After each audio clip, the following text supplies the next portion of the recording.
casi al principio del capítulo de nuevo para ver dónde estamos. ¿Se ve la presentación?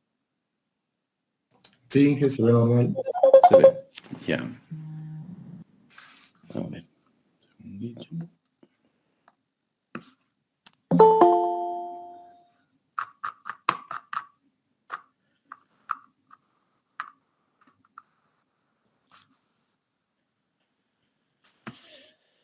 A ver, entonces, me dijeron que se ve la presentación. Entonces, habíamos visto, ya hemos terminado de ver todo lo que está en esta lámina, que son los métodos para evaluar la capacidad de carga de los pilotes hincados. Hemos visto pruebas de carga, hemos ido al campo, hemos visto una prueba de carga en el campo, hemos visto un poco de investigación en la internet para ver cuáles son los métodos dinámicos. Luego hemos visto análisis basados en estudios de suelos y hemos visto en base a CIFI para suelos no cohesivos, que son las arenas, y para suelos cohesivos, que son las arcillas, y para roca. Y hemos dicho, pues, capacidad de la punta es distinto a la capacidad del fuste. Hemos visto unos cuantos métodos para cada uno de ellos. No hemos visto todos. Por ejemplo, para las arcillas hemos visto el método beta y el método alfa, pero no hemos visto el método lambda. Y hemos terminado la anterior clase viendo lo que son análisis basados en ensayos in situ directamente, y hemos visto el programa SPT 97. ¿Que lo han encontrado al programa SPT 97? No.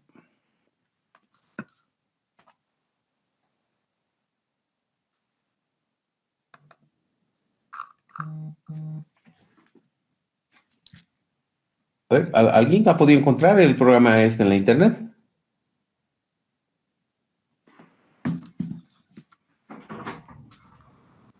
¿Aló, aló? ¿Me escuchan? No, yo no pude encontrar. Ya, no han encontrado. Pues bueno. A ver. Bueno, entonces lo que voy a hacer es lo siguiente. A ver, ahorita mismo que estamos, voy a tratar de pasárselos en este momento. Bien.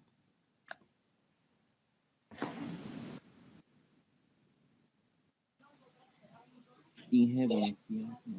Sí, adelante. ¿Se me escucha, Inge? Sí, adelante.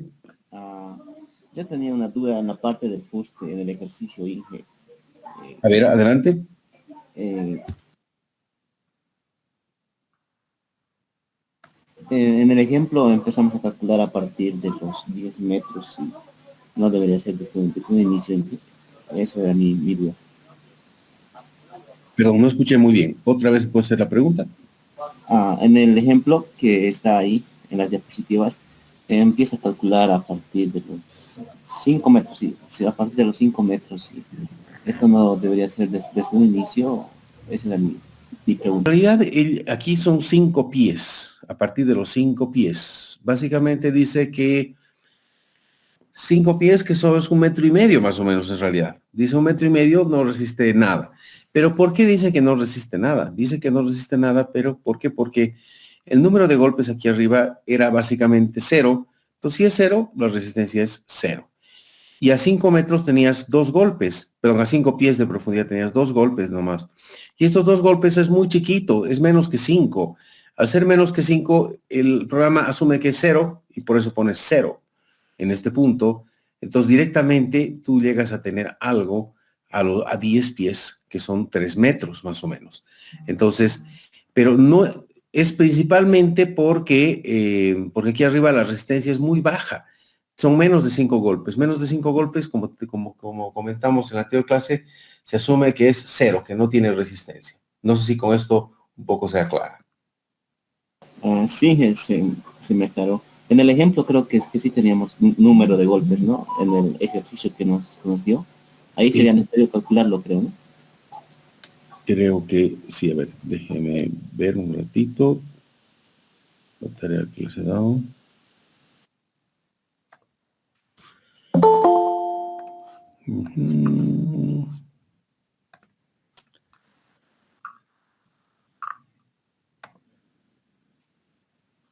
A ver. Esta sería la tarea, ¿no? A ver.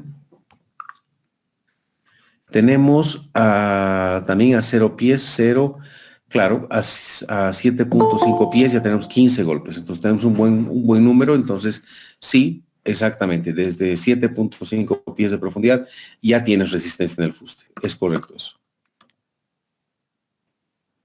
Está bien, gracias. Eso era mi Sí, ok. Ingeniero, Sí, adelante.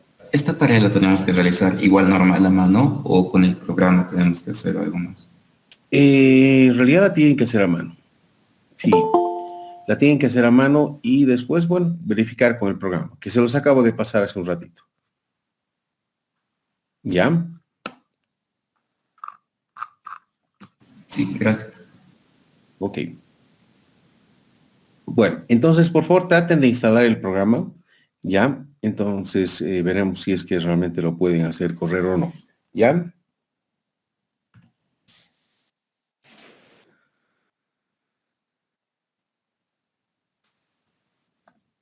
Ok. Bueno, entonces, ¿alguna otra pregunta sobre el avance, sobre la tarea?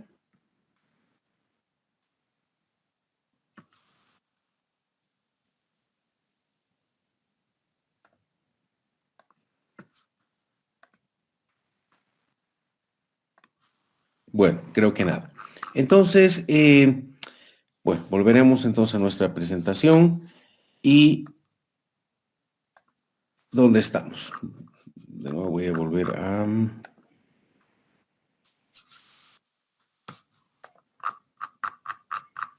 principio del capítulo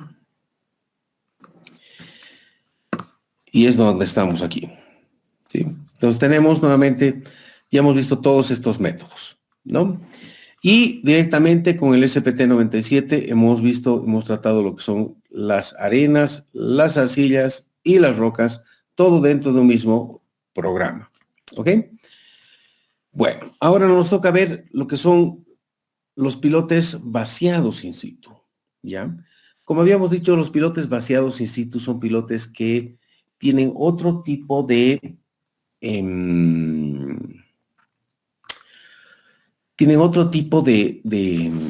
de construcción, ¿no es cierto? Y al tener otro tipo de construcción, o sea, el suelo se lo libera, se lo deja,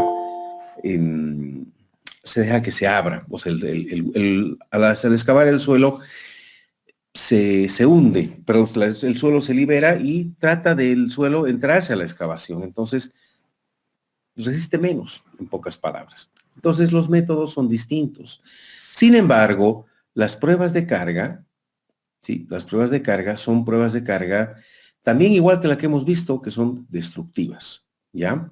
Pero fíjense que aquí aumenta una que se llama el Osterberg-Cell, ¿ya? Y también tenemos los análisis dinámicos, que son los mismos que hemos visto también, casi todos son muy parecidos a los que hemos visto para pilotes hincados. Entonces, la única diferencia es este Osterberg-Cell, que es una prueba de carga también igual a las que hemos visto, pero es una prueba de carga un poco especial, ¿ya? ¿Y por qué es especial? Entonces la vamos a ver ahora, antes de entrar a los métodos. Vamos a ver también, igual que en el caso de los pilotes hincados, vamos a ver unos cuantos métodos de los pilotes vaciados in situ, ¿ok? Les pediría, sí, para la siguiente clase, a ver, no,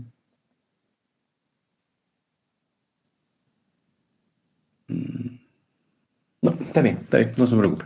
Entonces, bueno, entonces vamos a ver exactamente lo mismo para los pilotes vaciados in situ. ¿Ok? Entonces voy a cambiar la presentación y vamos a empezar a ver lo que son los pilotes vaciados in situ.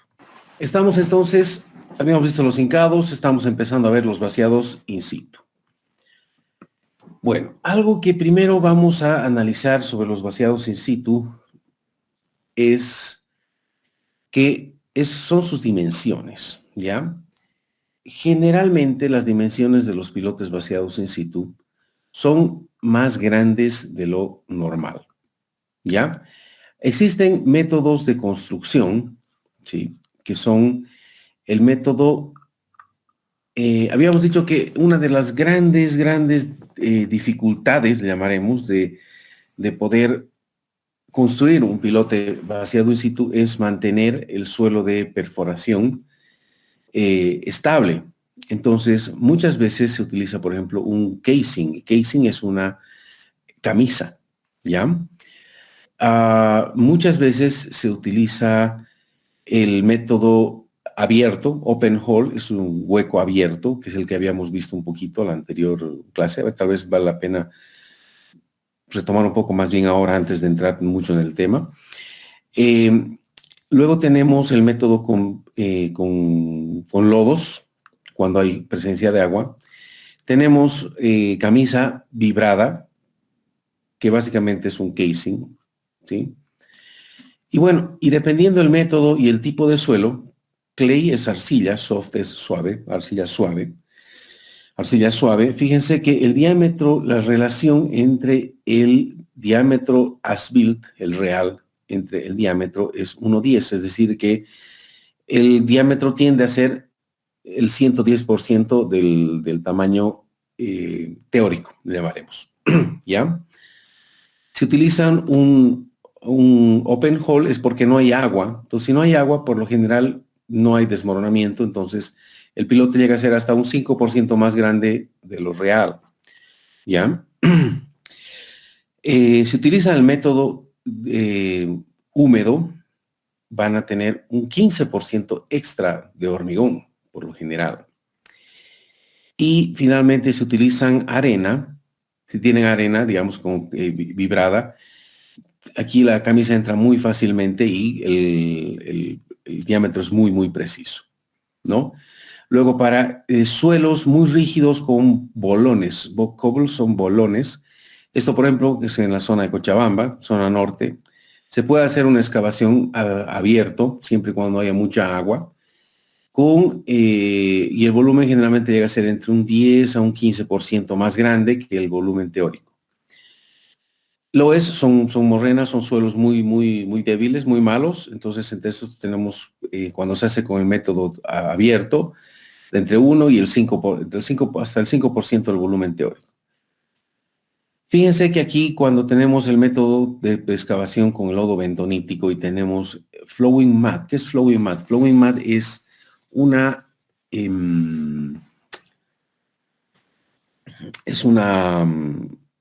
es como un lodo que fluye, ¿no?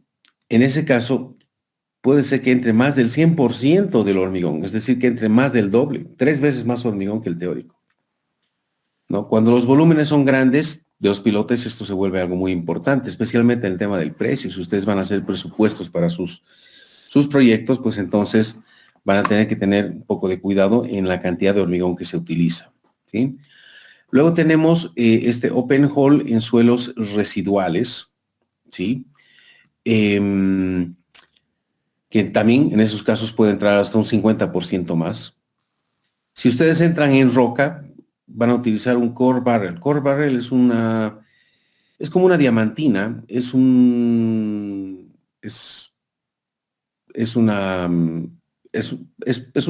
herramienta que corta la roca, básicamente. En esos casos casi llegan al 100%, ya sea con el core barrel en suelos competentes, rocas competentes o en rocas cavernosas. En rocas cavernosas, pero puede entrar más del 100%. ¿Por qué? Pues si hay cavernas, pues vamos a ir a llenar primero la caverna y después el pilote, ¿sí? Entonces, hay que tener en cuenta que estos pilotes generalmente tienen un diámetro un poco más grande que el teórico, ¿ya? ¿Por qué es importante esto? Principalmente por el tema de costos, ¿ya? Cuando ustedes calculan el volumen de un pilote, siempre la cantidad de hormigón que le va a entrar es mínimo el 20% más, ¿ya? Otra cosa es este diámetro, ¿ya? Después vamos a ver por qué entra también un poco más, no solo por el diámetro, ¿ok? ¿Alguna pregunta de esto? Les haré una pregunta. ¿Cómo están con su tarea? ¿Están muy retrasados?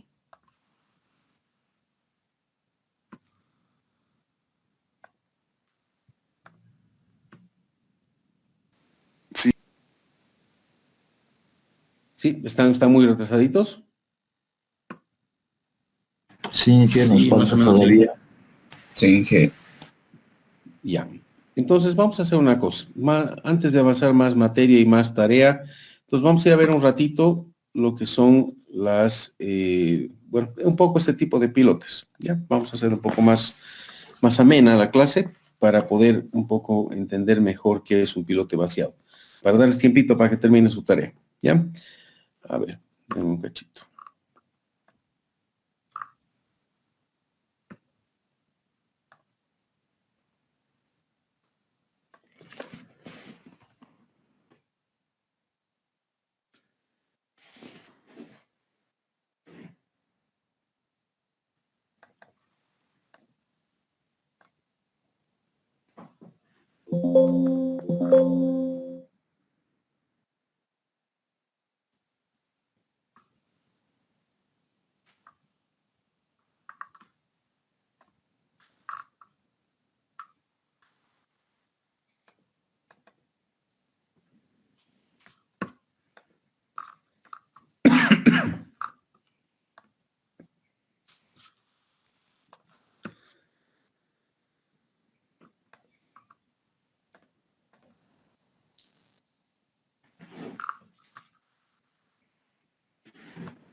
Algunos métodos constructivos de pilotes hincados, perdón, de pilotes tanto hincados como vaciados in situ.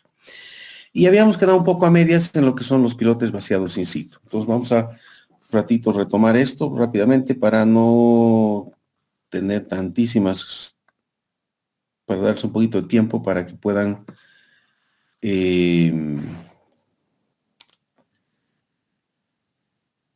bueno, para que puedan hacer sus tareas, ¿ok? Bueno.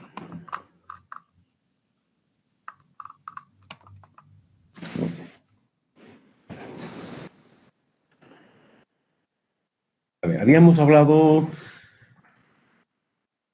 rápidamente, ¿dónde están los pilotes? Los vaciados in situ. Los pilotes vaciados in situ, habíamos dicho, es de una manera hacer el hueco. Después de hacer el hueco ponemos la armadura, después echamos un hormigón y tenemos el pilote listo. Uno de los grandes problemas es cómo hacemos el hueco, porque si hacemos el hueco, pues se puede desmoronar. Si es un suelo que no tiene agua, por lo general vamos a poder ingresar sin mucho problema, excavando a mano, ¿sí? El problema viene cuando hay agua, principalmente cuando hay agua es un despelote total. Entonces lo que vamos a ver ahora, ¿sí? Vamos a ver el método húmedo, que es con un lodo bentonítico o lodo polimérico, ¿ya? Entonces, habíamos dicho que necesitamos una grúa con un motor que haga girar una barra y una herramienta. Y habíamos visto distintos tipos de equipos, unos medio bien feitos, unos chiquitos portátiles, unos montados sobre tractores, unos originales, otros originales muy modernos, también modernos sobre llantas, ¿sí? Y bueno, ya habíamos visto un poco nuestras herramientas, estas herramientas un poco hechizas en Bolivia. Fíjense, aquí se está construyendo un pilote y eso es todo lo que se ve. Y se está construyendo en este caso con el método húmedo, ¿ya? Y habíamos dicho que ¿por qué se utiliza el método húmedo? Porque en realidad necesitamos tener aquí agua para que el agua de la perforación haga presión contra las paredes de la perforación y sea un elemento estabilizador, ¿no es cierto? Ahora, cuando tenemos material fino, esta broca entra aquí y va entrando y va dando vueltas, y por esta parte de aquí, de la punta de la broca, sale este mismo lodo, que es agua con barro, básicamente. Sale este lodo con mucha fuerza y lo que hace es funciona como una licuadora. Entonces, al funcionar como una licuadora, el suelo, si es fino, sale por suspensión por este canalcito o por este otro canal y se va a una fosa donde de esa fosa nuevamente se vuelve a llevar el lodo de perforación al hueco. ¿Y cómo se hace eso? A ver, vamos a ir atrás un ratito, porque en alguno de estos se ve. Ya, sí, este es, a ver. Sí. Bueno, aquí se está perforando y aquí donde está parada esta persona, está una, no está, perdón, donde está parada esta persona hay una bomba. De esta bomba aquí hay un hueco, entonces el lodo de perforación rebalsa y llega a este hueco, y de este hueco nuevamente se manda por una manguera, perdón, por esta manguera de aquí, se manda nuevamente el lodo y entra por el centro de la barra de perforación y otra vez entra al final, ¿sí? De la perforación. Voy a tratar de ver un video después. ¿Sí? Pues hemos visto un poco las herramientas y vamos a hablar entonces ahora de este lodo. Este lodo se lo prepara con bentonita. La bentonita viene así, en bolsas. No es algo que uno puede ir y sacarse de un cerro. No, viene en bolsas. ¿Por qué? Porque es algo que tiene que ser procesado, tiene que ser secado, tiene que ser machucado. Aunque ustedes tengan este material en su casa, no pueden agarrar y sacar y tan alegremente. O sea, tiene que tener un proceso de secado principalmente. ¿Ya? Y además tiene que ser una norma. En este caso sigue la norma API. API es American Petroleum Institute, significa Instituto Americano del Petróleo, ¿ya? Entonces cumple ciertos requisitos. Principalmente en esta bentonita está constituida por las arcillas más expansivas que pueden haber, que son las montmorillonitas, ¿ok? ¿Por qué? Porque esas como se expanden mucho, entonces crecen en volumen mucho, sin aumentar mucho su peso, se hinchan. Al hincharse no incrementan su peso, entonces pueden quedar flotando casi indefinidamente. ¿Ok? ¿Cómo se prepara la bentonita? Entonces, la bentonita se tiene que preparar en unos tanques como estos de aquí, digamos, 12 horas antes de utilizar la bentonita. ¿Por qué 12 horas? Porque esas partículas chiquititas de arcilla tienen que, el agua le cuesta viajar dentro de la arcilla, entonces hacen grumos. Entonces, para que los grumos se deshagan bien, necesitamos que esté inmerso en agua durante unas 12 horas antes, por lo menos. Después de estar 12 horas, agarramos y la botamos aquí, a un huequito, a una piscinita que nos hacemos ahí al lado de la perforadora. En este caso la perforadora está por aquí a la derecha, que no se la ve, ¿ya? Entonces se le echan y se la va diluyendo para que cumpla ciertos parámetros que vamos a hablar en un momento más, ¿ya?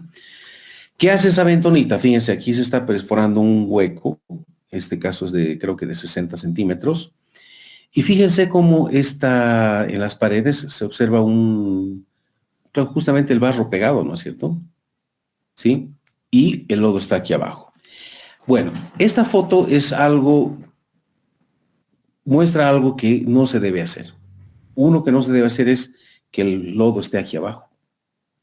El lodo siempre tiene que estar aquí arriba. ¿Por qué? Porque nosotros queremos que la presión del agua sea desde dentro de la perforación a los costados, ¿ya? Aquí está la barra de perforación, al fondo está la herramienta girando, ¿ya? Entonces, pero me apareció una muy buena fotografía para poder mostrarles cómo se pega el lodo en las paredes. Y esto mata la resistencia al fuste del pilote, pues lo destruye. Entonces, de alguna manera tenemos que lavar. ¿Y cómo se va a lavar? Cuando estemos hormigonando, las piedras del hormigonado, cuando estén saliendo, van a limpiar esto, básicamente. ¿Ok? ¿Se está escuchando? Sí, que se escucha. Sí, ingeniero. ¿Sí? Ya, ok. Bueno, vamos a utilizar este texto para explicar el método constructivo. ¿Ok? Este texto es un texto de la FHWA, que es la Federal Highway Administration, o sea, la Administración de Carreteras Federales en Estados Unidos. Es gratuito, se lo conoce más comúnmente como el HEC 10. ¿Ya? ¿Por qué 10? Porque esta versión se la ha publicado, creo que es no miento, es el HEC 10 nomás. Y la última versión es publicada el año 2010. ¿Ok? Últimamente la FHWA viene casada con una de sus instituciones hermanas, que es la NHI, que es la National Highway Institute, el Instituto Nacional de Carreteras. ¿Ok? Entonces, este texto debe tener más o menos debe ser más o menos de 5 centímetros de grosor, si ustedes deciden imprimirlo. ¿Ya? Entonces, nos vamos a basar nosotros en este texto para ver cómo se debe trabajar con este método húmedo. ¿Ok? Además, aquí también hay métodos de cálculo, métodos de diseño, incluso basados en el LFD, que es lo que ustedes me preguntaban, ¿no es cierto? Entonces, si quieren dar una ojeada, sería bueno. Y nada raro que, bueno, es gratuito y cada vez está mejorando. Si ven que hay una versión más nueva, me avisan, por favor, ¿ya? Algo interesante que se tiene es esta imagen de aquí, fíjense. Este es un pilote que está hecho con una camisa y está al lado del mar, fíjense, ya es en el mar.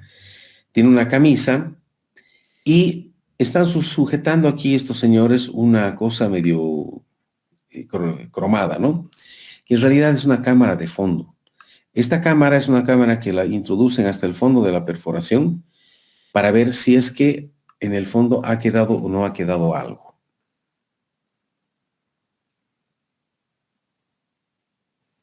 ¿Por qué? Porque si se queda algo, si hemos dicho, ¿no? En las anteriores clases, si se queda algo de sedimento, entonces, ¿qué es lo que va a pasar? Lo que va a pasar es que se va, no va a tener resistencia a la punta, ¿no es cierto? ¿Hemos visto algún video de pilote vaciado in situ?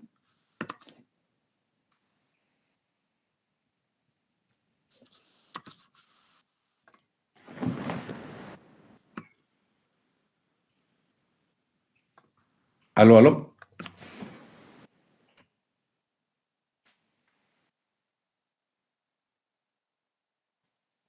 No, ingeniero, creo que no. ¿No? Ya. Entonces, ya que estamos todos con computadora y todos ven, a ver, vamos a tratar de ver alguno. Y la verdad es que, en inglés se llama drilled shaft. ¿Por qué busco en inglés? Porque saben que si busco en español encuentro, digamos, 100. Si pongo en inglés, encuentro 10,000. ¿Ya? Vamos a ver el primero que muestra. ¿Ya? ¿Quiere ganar $1,000 hoy? ¿Y después $1,000 al día, cada día? Solo necesitará 5 minutos y mi equipo hará... Did you ever wonder what supported those big roadway signs, mast arms, and strain poles? This video will highlight some inspection points and show how miscellaneous drill shaft foundations are constructed. You are watching D7 Now, How It's Made. ¿Se está escuchando el audio o no? Sí, que se está escuchando. Ya. A ver. O sea, ya, no, mejor les voy a explicar para yo lo que dice. Este es un video interesante porque es un video hecho por el Departamento de Transportes, ¿ya?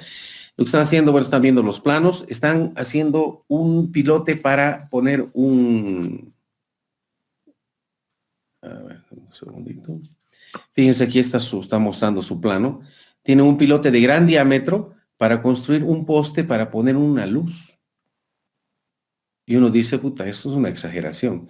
Lo que pasa es que este poste es muy elevado y esta luz es muy grande.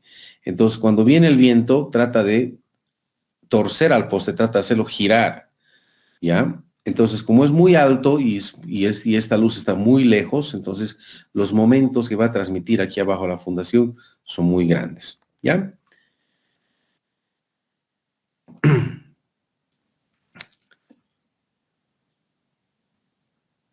Bueno, entonces nos están mostrando, esta es la herramienta de perforación, fíjense, debe tener 1 metro, y esta es la guía por donde va a entrar esta camisa, ¿ya? A ver, voy a ir parando, ¿no? Entonces aquí está la herramienta de perforación. Fíjense, esta parte de aquí se va a unir a la barra de perforación de la máquina. Entonces están verificando el diámetro, ¿ok? Esta es una herramienta original, obviamente. Este es un video, si no me equivoco, es en Florida. Esto van a colocar en el piso, en el lugar donde van a perforar, va a ser la guía. Entonces, a través de este círculo, se ve el mouse, ¿verdad? Sí. Sí, entonces, a través de este círculo se va a realizar la perforación, ¿ya? Están verificando también que el diámetro sea el correcto, ¿ok? Ahora, este es un tubo del mismo diámetro que la broca, y este tubo se lo va a colocar en los primeros metros, sea lo que sea. ¿Por qué? Porque en los primeros metros el suelo se desmorona, hagan lo que hagan, porque no tienen tanta presión del suelo en los primeros metros. Entonces, este debe tener unos 2 metros y medio, seguramente de altura, algo por el estilo, esta camisa. Aquí estamos viendo el canastillo, es similar al que hemos visto en la obra, en la visita a la obra que hemos hecho, pero si se dan cuenta están utilizando fierro de 32 milímetros, ¿ya? ¿Por qué? Porque es un pilote más grande, seguramente está sometido a momentos mucho más grandes, y esta señora, fíjense aquí, parecería que fuesen 2 fierros, pero en realidad este es un fierro y este es un tubo. En este tubo se colocan instrumentos. ¿Ya? Hay unos instrumentos que se comunican, digamos, entre este tubo y aquí abajo hay otro tubo más. Entre estos 2 tubos manda una señal. Este canastillo está echado, está en el piso, ¿no es cierto? Se lo va a levantar y va a entrar vertical, ahorita está horizontal. Entonces, cuando esté hormigonado, entre este tubo y este otro tubo de acá va a haber una comunicación entre sensores, y esos sensores van a decir si es que hay algún hueco o no entre estos 2 tubos, por ejemplo. ¿Ya? Bueno, están revisando la armadura, están revisando que el canastillo tenga la longitud adecuada, están verificando que tenga los estribos correctos, las separaciones, el número de fierros, etcétera, ¿sí? Algo que falta aquí, por ejemplo, son las galletas, pero van a ver que los ponen después. Entonces, este es el pilote, esta es la herramienta con la que se excava. Aquí tienen otra herramienta y otra herramienta más. Fíjense, tienen 3 tipos de herramientas. ¿Sí? ¿Cuál es la diferencia? Esta de aquí es principalmente para cuando los suelos cuando se excava con esta, los suelos a veces se caen, se quiere sacar suelo y se cae al costado y no puede sacar mucho, entonces utilizan esta de acá. ¿Qué es esta de aquí? Es básicamente igual que esta herramienta, nada más que tiene como un turril alrededor, ¿ya? Para que no se escape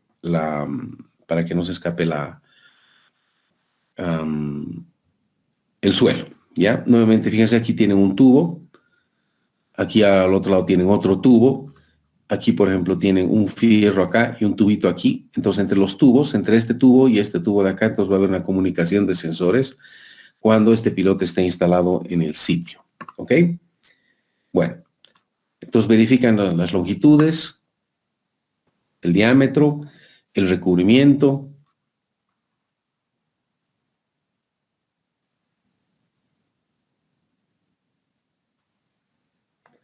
Fíjense nuevamente aquí, estos que tienen blanquitos son los tubos, ¿no? 1, 2, 3, 4, me parece que debe haber uno más por aquí, 5 tubos. Entonces, dependiendo del diámetro, a veces ponen más tubos para que nuevamente entre los tubos haya comunicación de instrumentos. Y en esta gráfica, fíjense que ya le han puesto los separadores, las galletas, ¿sí? Fíjense, estas son las galletas, pero son unas galletas de plástico, ¿sí? Porque allá tienen eso, es fácil de conseguir y para ellos es más barato comprar esto que mandarse a hacer una rueda de hormigón como hacemos nosotros acá en nuestro medio. ¿Ok? Aquí le han puesto un poco más de galletas, estas ruedas. Están verificando la separación entre las galletas, generalmente tienen que ser 3 metros por lo general. Y otra vista del canastillo. Ahora, ¿qué están haciendo acá? Excavar los primeros 30 centímetros con la herramienta, que fíjense ya la tienen acá. Es un poquito complicado, entonces, además que si encuentra algo durito, se va a querer ir a un costado. Entonces, no es mala idea empezar a hacer un poquito a mano para que tenga una buena, ¿cómo se llama? Una buena dirección, y además que tiene que colocar aquí la camisa y la guía, ¿no? Entonces, ponen la camisa, verifican que esté en nivel y empiezan a botar, fíjense aquí, parece agua sucia, pero en realidad este es agua con un lodo polimérico, ¿ya? Si ustedes tocan esto, es algo pegajoso, ¿ya? Mi cuñado, que trabaja con nosotros, le dice, usualmente utiliza el nombre de moco, porque parece eso, parece realmente como moco, ¿ya? Entonces, si se fijan, empiezan a llenar el hueco con este lodo para generar una presión una presión hidráulica desde el suelo, o sea, desde el exterior, desde el interior de la excavación hacia la excavación.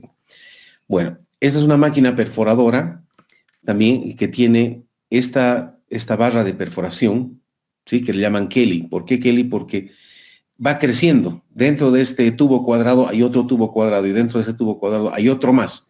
Entonces, cuando termina de bajar uno, baja el otro y así puede llegar a grandes profundidades. Fíjense que aquí entonces ya está perforando, está realizando la perforación. Fíjense, está sacando este material que es arena. Fíjense cómo sale este lodo que parece como pegajoso, ¿no? Aquí ya se nota un poquito esa consistencia pegajosa. Esto es un lodo polimérico. Fíjense, este señor aquí le está echando un poco de polvo, que es lodo polimérico. Es un poco caro, pero en teoría es ambientalmente más, bueno, le echa al torrente de agua, ¿no? No necesita hidratarse tanto como el otro. Ahora está cambiando de herramienta, ¿por qué? Porque, bueno, que termine de colocar.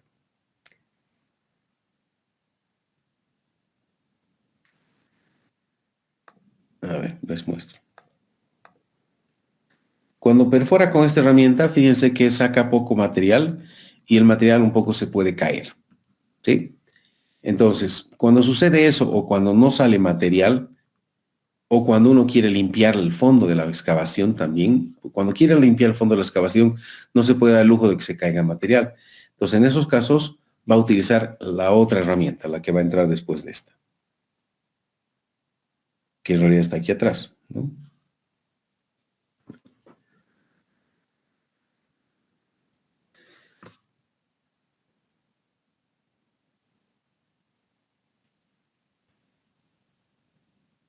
Entonces, esta herramienta seguramente la están utilizando ya para limpiar el fondo de la excavación, ¿sí?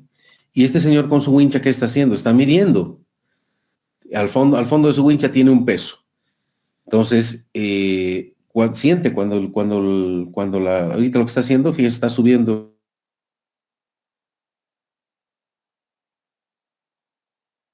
a sentir el fondo de la perforación, ¿ya?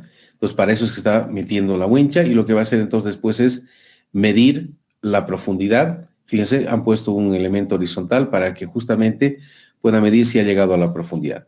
Ahora, ¿qué es lo que ha hecho acá? Parecería que fuese la wincha la que ha metido, pero en realidad, a ver, ha metido una pita. Fíjense, ya no es la wincha, sino es una pita. Y en esta pita hay vamos a parar ahí. Hay un tubo. Y en realidad este tubo es un muestreador. ¿Qué es lo que hace este tubo? Este tubo lo que hace es mostrar, está sacando un pedazo no un pedazo, sino está sacando un poco de este lodo. Pero lo ha sacado no de arriba, sino del centro de la perforación, ¿sí? ¿Por qué se hace eso? Porque si sacan el lodo de la parte de arriba, va a estar más ralito. Si sacan del fondo de la perforación va a estar más denso, porque este lodo polimérico tiende a asentarse con el tiempo, ¿no? Entonces, o no solo el lodo, sino el material que puede estar teniendo en suspensión tiende a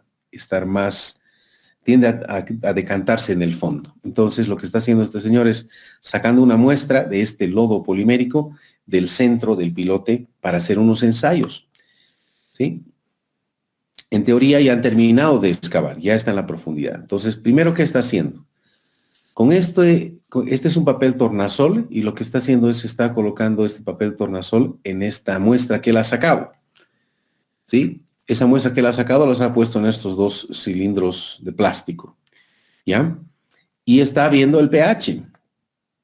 ¿Por qué se quiere ver el pH? Pues bueno, vamos a ver más adelante en qué valores tiene que estar el pH. Si el pH es muy bajo,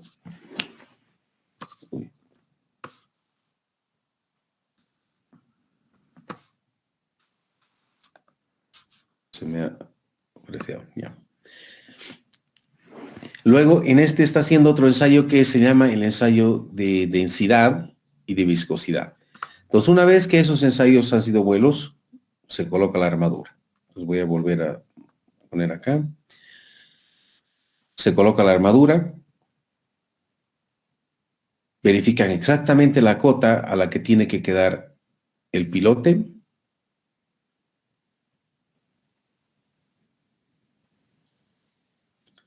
Y ahora lo que están haciendo, están preparando un tubo. Fíjense, este es un tubo a través del cual le van a echar el hormigón. A nosotros nos han enseñado, pucha, que nuestro hormigón tiene que ser sumamente limpio, que no tiene que tener impurezas, que la grava y la arena no tienen que tener finos, y nosotros vamos a colocar esto aquí en agua y en un barro. Entonces, tenemos que ser muy cautelosos. Entonces, lo que está haciendo este señor es, van a poner un tubo por aquí, hasta el fondo de la perforación, y por ese tubo van a mandar el hormigón. Pero si ponen el tubo, el agua se va a entrar dentro del tubo, y cuando ustedes boten el hormigón, se va a mezclar, esa agua se va a mezclar aquí en el tubo con el hormigón, y va a ser un mal hormigón. Entonces, lo que está haciendo este señor está tapando la punta. ¿Para qué? Para que no le entre agua. Porque no queremos que esa agua se entre al tubo donde va a entrar el hormigón, para que no se mezcle esa agua con el hormigón. ¿Ok?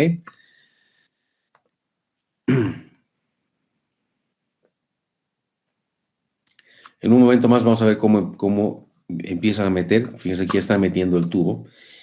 Y fíjense que no solamente ha tapado bien la base, sino también que las uniones.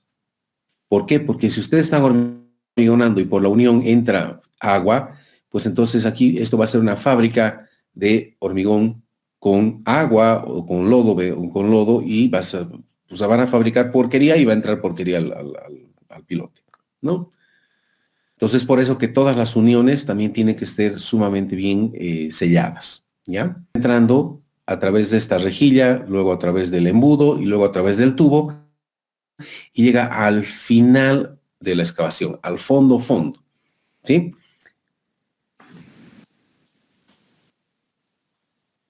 Fíjense la consistencia del hormigón. Tiene que ser muy fluido porque no se puede vibrar ahí abajo, ¿eh? Bueno, ahora sí se ve más claramente el embudo. ¿Qué es lo que ha pasado? Lo que ha pasado es lo siguiente. Este embudo estaba antes aquí abajo. ¿Y por qué lo han subido ahora? Lo que pasa es que cuando el hormigón ha ido ascendiendo, pues el nuevo hormigón que iba entrando, el nuevo hormigón tiene que entrar hasta la punta, hasta aquí abajo, y tiene que empujar al hormigón antiguo.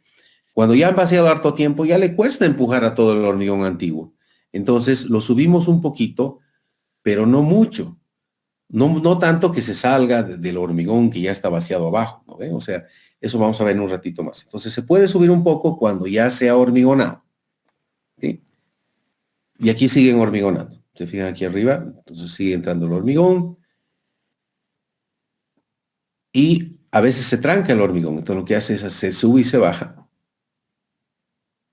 ¿Para qué? Para empujar al hormigón. Fíjense ahora que está saliendo una cosa medio grumosa por aquí. Esa cosa grumosa es el primer hormigón que hemos enviado, que en la punta se ha unido con, o sea, cuando ha entrado hasta el fondo de la excavación, se ha unido con el lodo, con el barro. Entonces, al mezclarse con el lodo y con el barro, tiene menos densidad, entonces se ha subido y el hormigón nuevo, que es más denso, se va quedando abajo y el hormigón contaminado va subiendo arriba. Y aquí es eso lo que estamos haciendo, estamos empezando a ver. Si ellos siguen hormigonando, aquí está estos blanquitos, aquí es el mixer, ¿sí? Entonces, siguen hormigonando, sigue entrando el hormigón y lo que está saliendo por la parte de arriba es el hormigón contaminado, ¿ok? Y este hormigón contaminado hay que hacerlo rebalsar. Entonces, fíjense que están limpiando de a poquito, están dirigiendo de este costado a este otro de acá, porque es por donde tiene un lugar más bajito para que se salga el hormigón. Entonces ya está empezando, fíjense, ahora ya hay mejor hormigón. Voy a volver atrás para que se vea esta parte, ¿no? Los grumos ya son un poquito de hormigón muy contaminado. Hay que hacerlo rebalsar, tienen que sacarlo de ahí.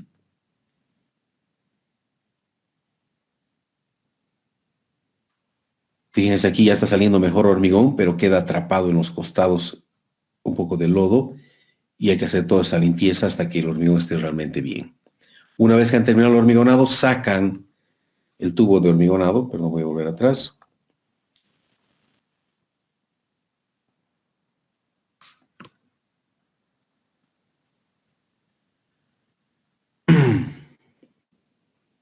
Entonces va a sacar el tubo de hormigonado, ¿sí? Hasta que salga la punta, el mixer se va y después lo que va a quedar es sacar la camisa, porque no queremos perder esa camisa en el fondo. Y finalmente ponen cualquier fierro de empotre que se necesita para la estructura que ustedes están construyendo. ¿Sí? En este caso está colocando, bueno, no sé qué está colocando.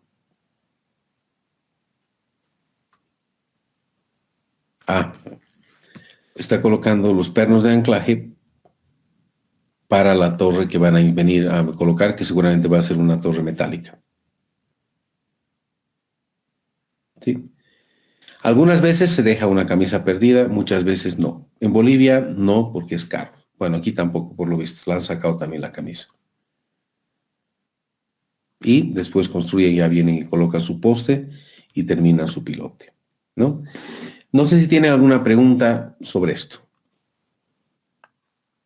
¿Se ha escuchado?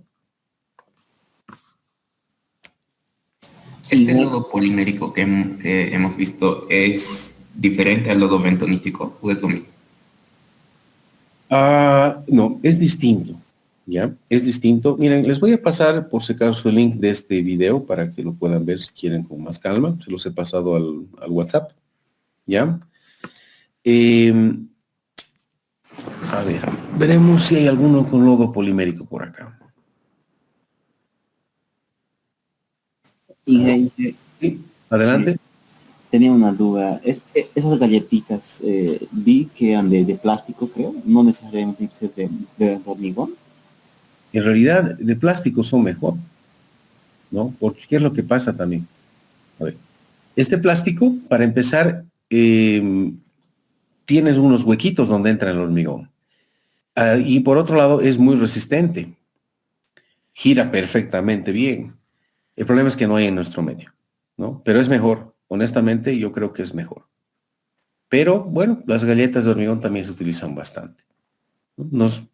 ¿Sí? ¿Está bien la respuesta? Está bien. Ok. ¿Alguna otra pregunta, tal vez? Miguel, buen día. En algún ejemplo también vi que el tubo de vaciado lo sacan por partes y según lo que van vaciando, eso es igual en qué momento se aplica o cómo es, Sí. en qué caso se aplica. A ver, ahorita les digo. A ver si tengo algo acá. A ver. La verdad es que desde que hay YouTube, es una maravilla. Todo el mundo entiende todo viendo por YouTube.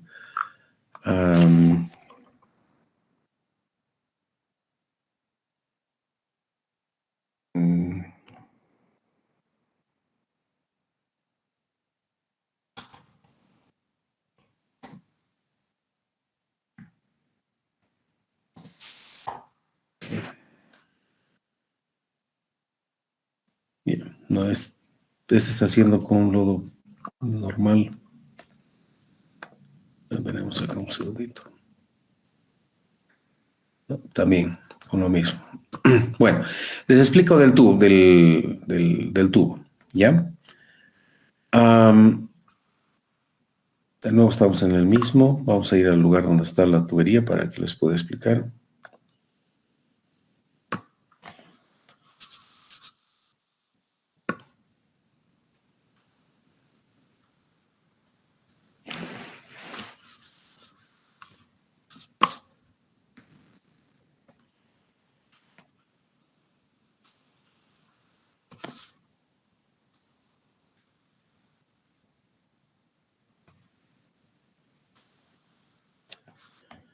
Bueno, por algún motivo no está queriendo funcionar mi mouse.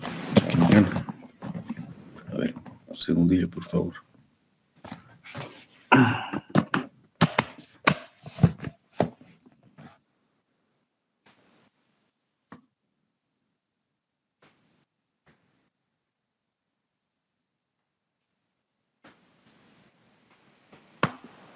Sí, se ha enloquecido mi máquina. Bueno, a ver, si no me voy a ir a la presentación, ¿sí?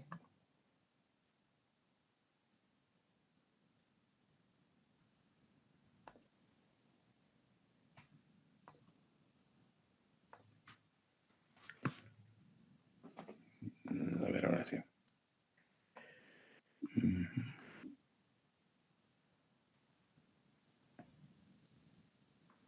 Ya. ¿Qué es lo que sucede? Aquí estamos hormigonando y cuando este pilote es muy largo, al hormigón le va a costar muchísimo bajar, digamos, 20 metros y volver a subir 20 metros. Bajar 20 metros y empujar 20 metros es difícil. Entonces, ¿qué es lo que pasa? Se empieza a subir y bajar cuando se empieza a trancar el hormigón. Y es que, fíjese, ahorita está subiendo y lo va a volver a meter abajo. Vulgarmente se le dice está pajeando, ¿ya? ¿Para qué hace esta operación? Para empujar al hormigón hacia abajo. Cuando eso ya no funciona, ¿qué pasa? Ya no va a entrar el hormigón. Y si no entra el hormigón, pues te vas a perder tu pilote. Entonces, lo que tienes que hacer es, vas sacando de a poquito, ¿ya? Entonces, vamos a ver un poquito cómo se hace ese control, ¿ya? En la presentación que vamos a tener ahorita, ¿ya? Entonces, vamos acá. Voy a adelantarme todo esto para después volver a todo detalle, pero les quiero mostrar, quiero responder esa pregunta. Fíjate, cuando estamos, y vamos a volver a repetir esto también, cuando estamos hormigonando, este de aquí es el pilote, lo que está en color azul es el lodo bentonítico, y tú pones el hormigón, entra por el embudo, pasa a través del tubo, ¿sí? Y llega al fondo, ¿ya? El primer hormigón que llega al fondo se va a juntar con lodo, con barro. El segundo hormigón que llegue se va a juntar con ya no se va a juntar con lodo y barro, se va a juntar con el hormigón contaminado. Entonces va a ser un hormigón ya no tan contaminado, sino va a ser contaminadito. El tercer hormigón que entre se va a mezclar ya con el hormigón contaminadito y ya va a ser de mejor calidad. Y el cuarto que entre ya casi va a ser puro. Entonces todo ese hormigón súper contaminado, contaminadito y ya no tan contaminado, es este rojo de aquí. ¿Qué es lo que pasa? Como está contaminado, tiene más agua, es menos denso. El que está viniendo es más denso, entonces se queda abajo y empuja arriba a este rojo, al hormigón contaminado, que es más, ¿cómo se llama? Que es menos denso, ¿ya? Entonces, este tubo ya está en este punto y no lo tienes que cambiar de posición. Si tú sacas este tubo, como en este caso, tienes aquí el buen hormigón, ya has sacado el tubo, lo que vas a hacer es vas a generar puro hormigón contaminado. Entonces, este tubo tiene que estar aquí abajo, sí o sí. ¿Ya? Y hay que estar conscientes que 1 metro de hormigón es contaminado. Y cuando llegue ese hormigón contaminado aquí arriba, hay que botarlo. Y cuando ustedes digan, ¿cuánto es? Y digan, ¿sabes? Parece que es más o menos 1 metro cúbico. Y 1 metro cúbico de este hormigón me está costando, creo que como 1.200 bolivianos. Puta, uno ya no quiere votar, pero ni modo, mala suerte. Lo tiene que votar, ¿ya? Entonces, bueno. Entonces, ¿qué es lo que sucede? Después va a seguir subiendo. O sea, ustedes siguen botando el hormigón acá y el hormigón va a seguir subiendo. ¿Y qué va a pasar? El hormigón contaminado va a llegar más arriba. Pero si la punta la tienen aquí abajo, ¿qué va a pasar? Le va a costar al hormigón bajar todo esto y subir. Fíjense en esta anterior. El hormigón entra por el tubo y se va a quedar trancado aquí, a una cierta altura. Lo suficiente, es una altura que equivale con la resistencia que está oponiendo este contaminado y este otro hormigón. A medida que ustedes suban, esta resistencia va a ser más grande Por lo tanto, es necesario sacar un poco de tubo. Entonces, fíjense, aquí le han sacado el tubo que iba desde aquí hasta la punta, básicamente. ¿Sí? Entonces, sí se puede sacar el tubo con este control, verificando que por lo menos esta altura sea 3 metros. Mínimo 3 metros. ¿Ya? Ahora, ¿qué también sucede? Este hormigón contaminado tiene piedra, porque el hormigón tiene piedra, tiene grava, ¿no ve? Entonces esa grava va a ir hacia arriba raspando contra las paredes de la perforación, limpiando la bentonita. ¿Sí? Limpiando la bentonita o limpiando y desactivando el lodo polimérico.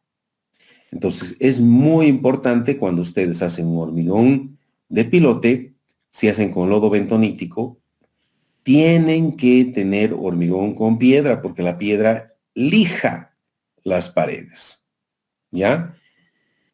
Y mientras más grande la piedra, mejor, ¿ya? ¿Qué es lo que pasa? Todo el mundo quiere utilizar ahora gravilla porque la gravilla es más trabajable y todo, es una maravilla, yo no discuto, pero ojo con la limpieza, ¿ya? O sea, sí tienen que tener grava porque esa imagen que hemos visto de la bentonita que se pega tiene que limpiarse, tiene que lavarse. Si no, la resistencia al fuste muere. Entonces, me preguntaban sobre el tubo. Esta sería la respuesta al tubo. ¿Está bien? ¿Se ha entendido?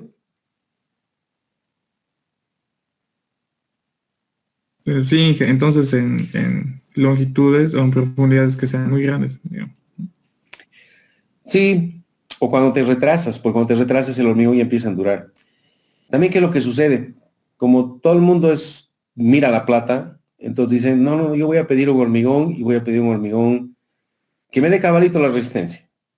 Y hay que explicar que no, tiene que ser un hormigón que tenga un revenimiento muy grande, porque esto no se vibra. Y en segundo lugar, yo siempre, por ejemplo, trabajo con retardador.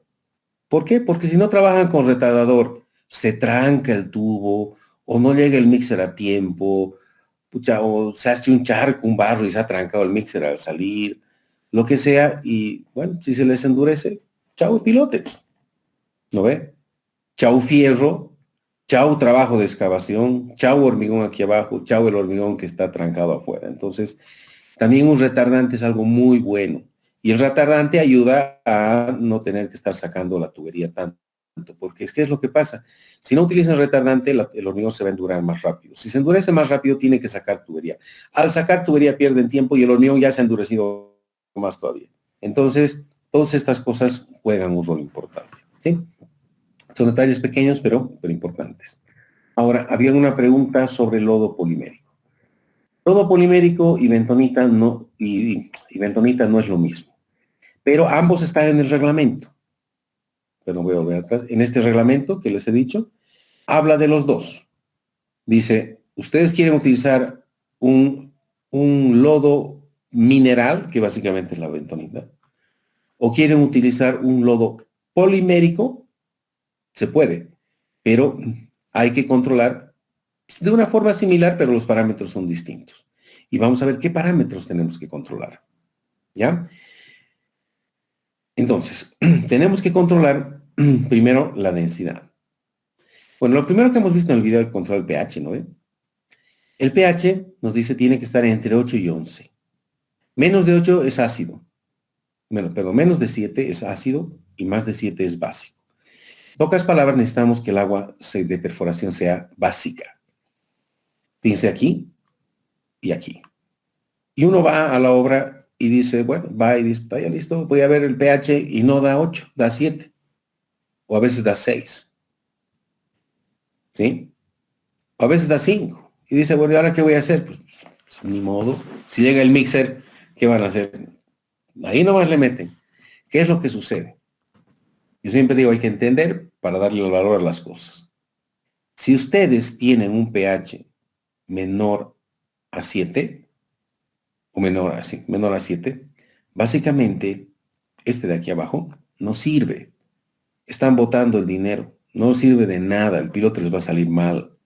¿Por qué? Porque este polímero se deshace. se deshace, se destruye, desaparece, no funciona cuando el agua es ácida. Entonces, en el lodo polimérico es súper, hiper importante que el pH esté en estos valores. Entonces dice, ¿cómo puedo subir el pH? Bueno, todos pichan, ¿no ven? Bicarbonato, eso le pueden poner. Pues va a salir carísimo, ¿no ven? Carísimo. Entonces hay otras formas también de hacer. Por ejemplo, pueden usar no bicarbonato, sino carbonato de calcio, que es un poco más barato. También es caro, pero es un poco más barato, se necesita un permiso especial para comprar, etcétera, etcétera, porque es precursor. Pero con eso, por ejemplo, se sube el pH. Si ustedes así quieren trabajar con lodos poliméricos, el pH es hiper importante. Si no, todo les va a ir mal.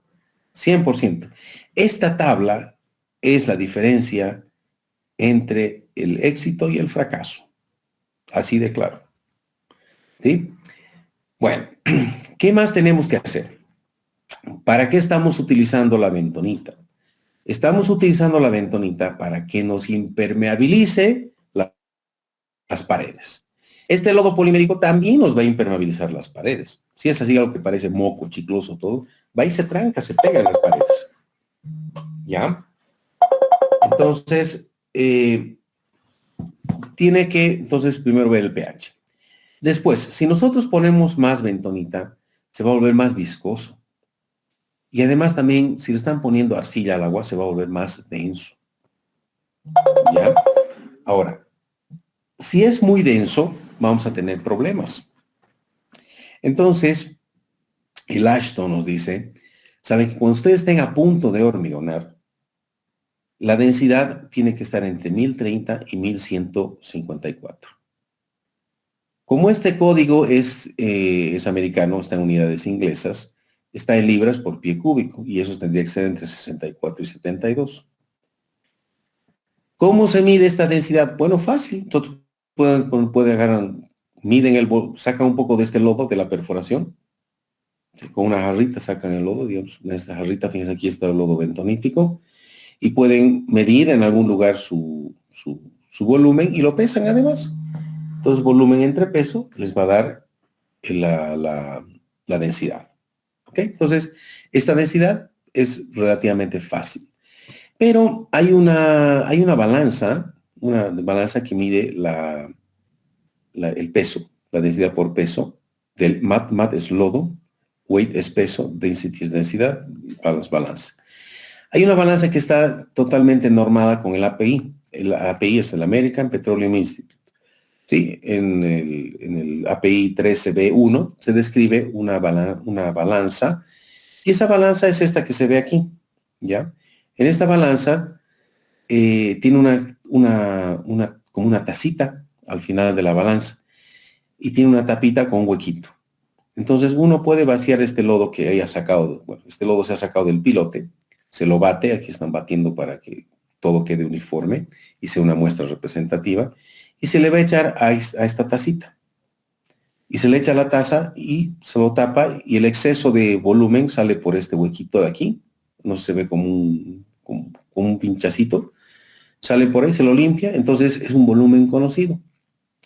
Y con este contrapeso se mueve a la derecha, a la izquierda, hasta que esta cosita verde que ustedes ven aquí, que es un nivel, quede en horizontal. Entonces, acercándonos ahí, si nos acercamos a esta partecita de acá, ¿sí? Fíjense, el nivel la burbuja del nivel está entre las dos líneas, y este contrapesito se ha ido moviendo para que este nivel esté en su lugar, y directamente nos da la densidad. Fíjense, aquí tiene 1100 kilos por metro cúbico, 1100, 1200, 1100, 1200, 1400, creo que está. ¿Está bien?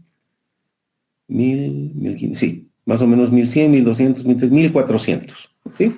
Entonces, esta bentonita, por ejemplo, que ya se ha llenado en esta tacita, tiene una densidad de 1140. ¿Sí? 1140. Si volvemos atrás, 1140 está en este rango, entonces estamos en parámetros. Pero ¿qué sucede? Cuando nosotros terminamos de perforar, este lodo polimérico, ¿qué es lo que sucede? Este lodo polimérico está dentro de la excavación. Y es más denso, y como es más denso, las partículas de la excavación empiezan a quedarse medio suspendidas en este material. Entonces, al quedarse suspendidas, ustedes están midiendo la densidad. También en esta muestra que ustedes tienen acá, perdón, aquí, también hay ese material suspendido. Entonces, también están pesando ese material suspendido, entonces generalmente pesa más. Entonces, lo que hay que hacer es un proceso de limpieza de ese material suspendido. ¿Ok? Y bueno, cuando están también, vamos a ir atrás, cuando están preparando la bentonita, ¿sí? Aquí va a quedar muy denso. Entonces la van a echar aquí y la van a diluir. ¿Hasta cuándo? Bueno, tienen que diluir más o menos hasta que esté en 1154. ¿Sí? ¿Y cómo se sabe eso? Sacando muestras. Se saca muestra y se pesa. Dices, no, está muy denso, métale más agua. ¿Ok? A la piscina. Pero una vez que hemos perforado, entonces debemos controlar. Es el momento más importante del control y en ese momento, por lo general, está más denso. ¿Por qué? Porque hay material en suspensión. Entonces ahí me voy a saltar al número 4, que se llama, este de aquí, perdón, a la última propiedad que se llama el sand content. Sand content es contenido de arena.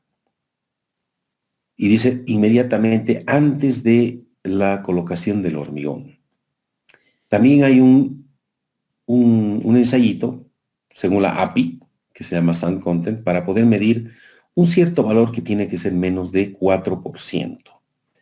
¿Qué es lo que sucede? Hemos dicho que aquí, durante la perforación, existe material en suspensión en la bentonita que no se puede quedar en suspensión.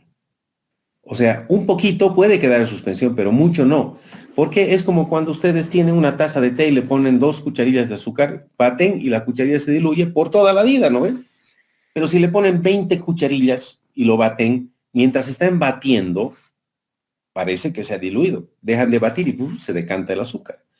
Aquí sucede lo mismo. Ustedes están batiendo, están dando vueltas ahí abajo. Entonces, un poco de ese suelo que está suspendido se va a mantener de por vida. ¿Cuánto? Hasta el 4%. Pero si tiene más del 4%, es como las 20 cucharillas de azúcar. Ese suelo se va a decantar. ¿Se va a decantar dónde? Encima del hormigón cuando estemos hormigonando.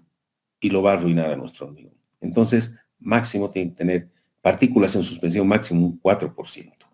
¿Ok? Entonces, vamos a ver cómo se hace este ensayo. Tenemos un par de minutitos. Voy a saltar un ratito esto, vamos a volver. Bueno, se saca la misma muestra. Es más, la misma muestra que han utilizado para hacer la densidad, agarran y también la colocan en este tarrito. No sé por qué no tengo la imagen. Uy, perdón. Fíjense, esta es una probeta especial de la API. Entonces se echa un poquito de ese lodo acá. Y después ese lodo se lo vuelve a echar aquí, y aquí hay un tamiz 200. ¿Sí? Entonces todo el lodo sucio se va a pasar y todo lo que es material en suspensión gruesito se va a quedar en este tamiz 200. ¿Ya? Entonces se le da la vuelta a esta cosita. Bueno, después de que ya les llevo hacia todo, se da la vuelta a esta cosa y con un embudito se vuelve a echar aquí.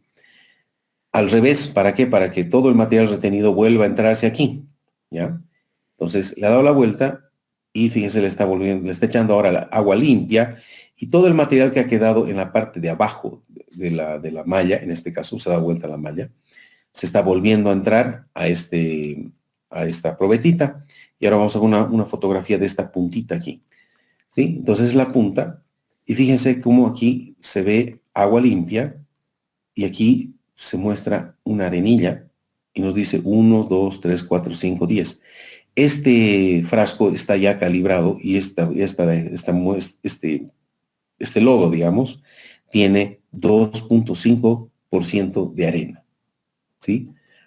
Cuando ustedes terminan de perforar, generalmente están en 10 y bajar de 10 a 4 es harto. De bajar de 10 a 4 por lo menos significan unas 2 horas de recirculación de perforación. A veces, si este suelo es muy fino, a veces tardan 24 horas. es algo que la gente no quiere hacer. ¿Por qué? Porque les representa plata. ¿Ok? Entonces, este es el ensayo de arena. Esta es la arenita que estaba en suspensión en una muestra. Entonces, saca qué porcentaje de arena está en suspensión. No puede haber mucha arena en suspensión. ¿Por qué? Porque esa arena se decanta. Entonces, miren, voy a ir adelante, me voy a saltar nuevamente el proceso de hormigonado. A ver si tengo, ¿no? Digamos que ustedes han hecho la prueba de un lodo, lo han sacado de aquí justo antes de hormigonar y les ha dado más del 4%. ¿Qué va a pasar cuando ustedes estén hormigonando? El lodo aquí en los costados está, ya no estamos perforando, entonces está tranquilo. Es como cuando dejan de batir la tacita de té. Entonces este material que está suspendido se va a ir asentando de a poco encima de este hormigón contaminado. ¿Sí? Y se va a ir asentando de a poco, y cuando llegue aquí, más todavía, bueno, los que estaban aquí arriba, que están de a poquito bajando, van a ir y lo van a interceptar aquí. ¿Y qué va a pasar aquí? Se va a hacer aquí arriba como una cáscara, una coraza de hormigón, de arena, ¿ya? Y esa arena no va a dejar que el hormigón suba, lo va a trancar al hormigón. Esa arena no se la puede empujar hacia arriba. Al hormigón, a este contaminado, se lo puede empujar porque el hormigón es pastoso. A ver, imagínense ustedes pongan un turril con hormigón y un turril con arena y agua. Traten de meter su mano. En el de hormigón puede que se entre toda la mano de ustedes, pero en el con arena no va a entrar ni siquiera su uña. Entonces, esa arena que se va decantando aquí arriba es una desgracia, porque les va a hacer perder el pilote o les va a hacer salir un mal pilote. ¿Qué va a pasar?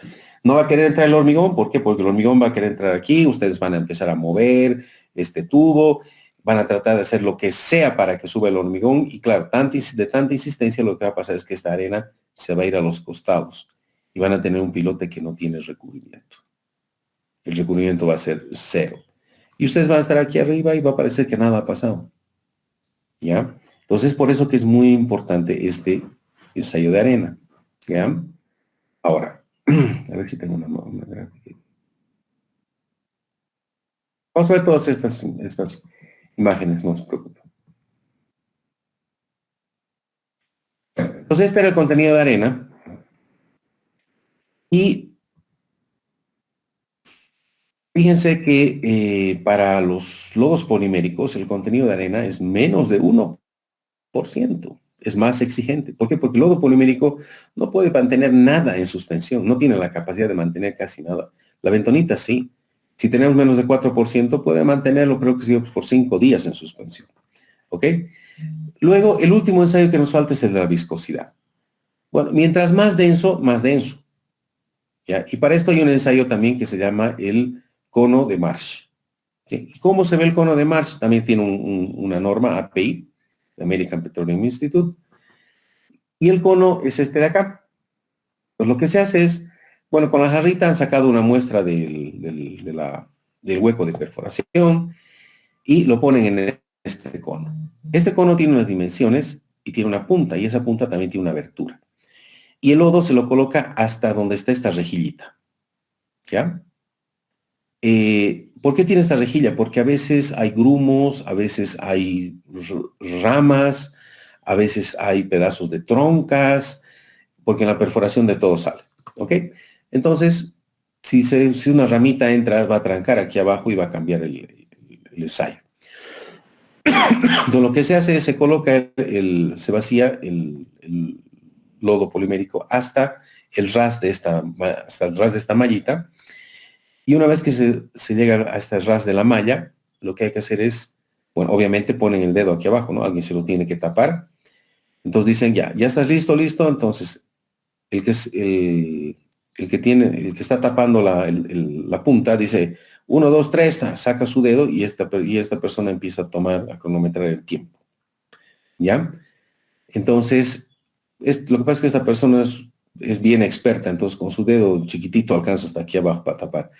Entonces toman el tiempo en el cual se llena este jarrito que tiene un volumen conocido, que es 1/4 y un quarts, que casi es 1 litro. Entonces, ¿en qué tiempo se llena 1 litro? Si es muy denso, va a tardar más. Si es muy aguanoso, va a tardar menos. Entonces, esto se controla. Fíjense, aquí también nos están echando. Aquí está agarrando la punta una persona y aquí está tomando el cronómetro. Ya también 3 personas, demasiado equipo para hacer este ensayo. Una persona bien hábil puede hacerlo solo. ¿Sí? Entonces, voy a volver atrás. Este es otro parámetro que hay que controlar, la viscosidad. ¿Ok? Los parámetros para la bentonita son distintos al lodo polimérico. Fíjense, en el lodo polimérico la densidad dice, para la bentonita entre 64 y 72, que equivale a 1000 kilos por metro cúbico más o menos. Fíjense, para el lodo polimérico no permite que sea más de 64, o sea, no puede ser más de 1000. ¿Sí? No permite nada. La arena no permite casi nada, menos de 1%. La viscosidad entre 32 y 135. Fíjense, aquí dice entre 28 y 50. Pues bueno, son los parámetros de acción de estos, ¿no? ¿Cómo trabajan los lodos poliméricos? Los lodos poliméricos lo que hacen es encapsulan al suelo. Cuando el suelo cuando están perforando, los lodos poliméricos lo que hacen es agarran 3, 4 partículas de suelo, las unen entre ellas, hacen un grumo grande que tiene una densidad muy grande y se hunde hasta el fondo de la perforación. Es la forma de trabajar. Pero aparte de eso también se tranca en las paredes. ¿Ok? Bueno, ya estamos en hora. No sé si hay alguna pregunta antes de despedirnos. ¿Listo? Bueno, que tengan un buen fin de semana. Hasta luego.